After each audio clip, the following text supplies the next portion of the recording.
Graggle wants to know, what's the difference between FCC and LBT in a radio? FCC is for basically everywhere in the world except for Europe.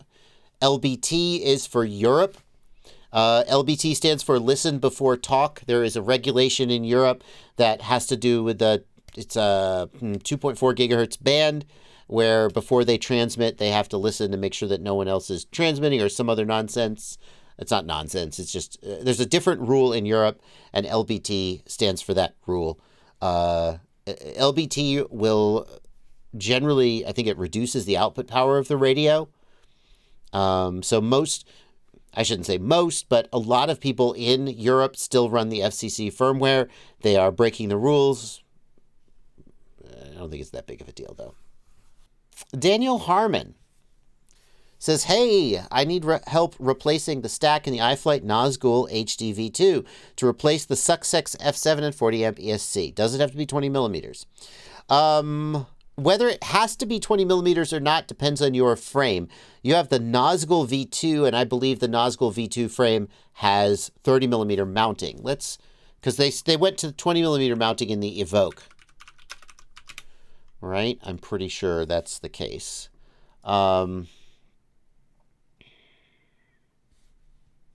Machinists aren't normal humans. I mean, I don't mean that as an insult. But no, have you ever met a machinist? They're not normal. Anybody who looks at something and goes, that's like 3/1000ths of an inch out. No normal human cares about 3/1000ths of an inch. Only machinists do. They're not normal. So like this is the Nazgul V2. I'm pretty sure that takes a 30 millimeter stack. Are you suggesting that the original factory stack is 20? Anyway, I would just get the latest Iflite Stack and use that. Or frankly, you don't have to go with an Iflite Stack, but an Iflite Stack, if you have plugs on your receiver and your camera and stuff, instead of being direct soldered, I can't tell if this one came plugged or soldered. It's a little hard to tell. But the plugs will work with the new flight controller, probably. So I'd probably just get another Iflite Stack, whatever the latest is. Hammerdini, should we continue to support Iflite? I don't want to take over this stream with topics that some people find, what some people would rather not have on the stream. Topics like politics and war and so forth.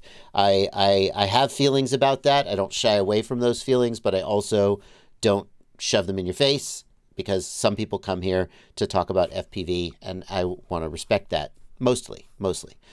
So I had the video that I put up about the Iflite drones that appeared in the video, and I said pretty much all that I want to say about that in that video. The question of whether to support Iflite is, at the end of the day, up to you.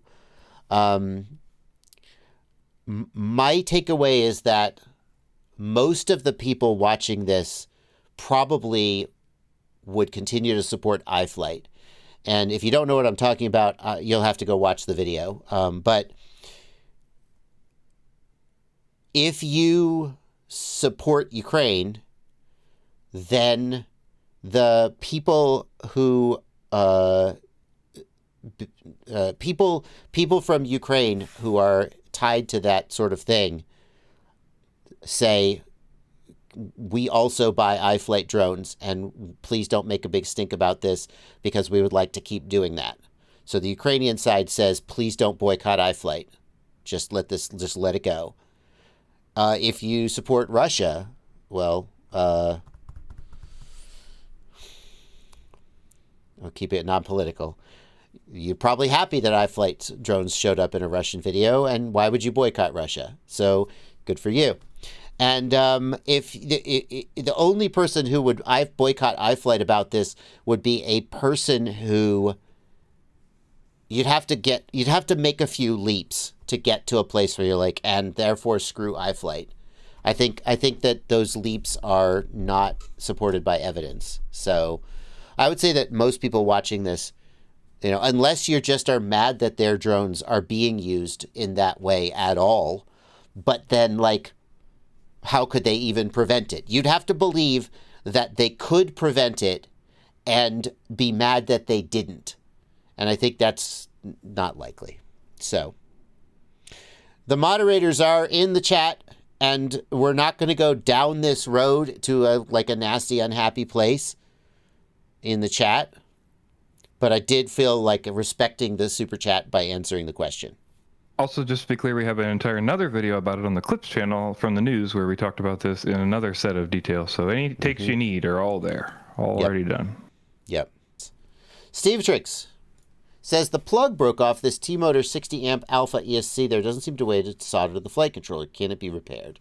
Steve Tricks, do you have a picture in the chat, Steve Tricks? You got all kinds of super chats today, man. You are having some problems. Do you have a picture of the plug that broke off, dude? I see you have a picture of your busted motors. I don't think so. If the plug ripped off and the pads are intact, you can solder directly to the pads. The pads are usually pretty tiny. Some manufacturers underneath the plug will put a set of solder pads specifically for this purpose. But if the manufacturer didn't give you solder pads, then there still are tiny little solder pads that the pins were soldered to. And oftentimes when the plug rips off, the pads don't lift and you can solder to them. It's very difficult, but it is doable and it may save the flight controller. As far as soldering a new plug on, that also might be possible by someone with some soldering skills, but again, it's going to be pretty challenging. I've had okay luck in the past. Direct soldering wire to the pads, you just need the tiniest, thinnest wire and you have to solder it on somehow without bridging them. It's pretty hard, but it can be done. Continuing the super chats, Jair. Sorry. Yeah. Real quick, just because it's relevant, he showed pictures of the ESC on the top and bottom, and I definitely do not see a way to access it without either pulling off that shield or something. Oh, I see. Yeah. I mean, the plug ripped off, but the pads are going to be underneath the shield, is what you're saying. Yes, that's correct. Yeah, it's going to be tough to get to. You'll have to pull off the heat shield, which again, wait, did he say the flight controller or the ESC? He said the ESC. Yeah, that's a bummer.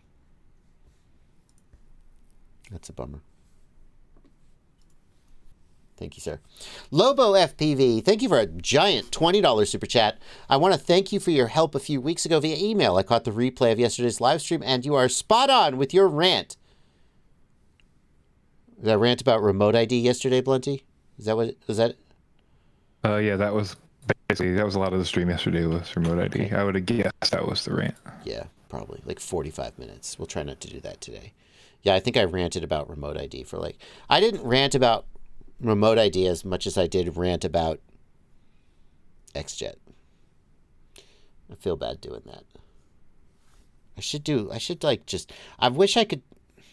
Well, anyway. I don't feel bad about what I said. I just feel bad that in the media world we live in, where people talk past each other through comment sections and live streams, you miss out on the opportunity to just kind of sit down and argue with each other in person. And I feel like we would get along if we were in the same room and wouldn't want there to be any rancor, because we're not. Despite the fact that I feel like if there's anybody in the world you could respectfully disagree with without making an enemy, though, it's XJet. He doesn't seem like the sort of sensitive generation where the minute you have any kind of conflict with him, he assumes that you're mortal enemies forever. So that's nice. Zays, thank you for a $5 super chat. Excluding the dislike button, what was your favorite YouTube feature that got removed? It was sort by oldest, except I think they brought it back.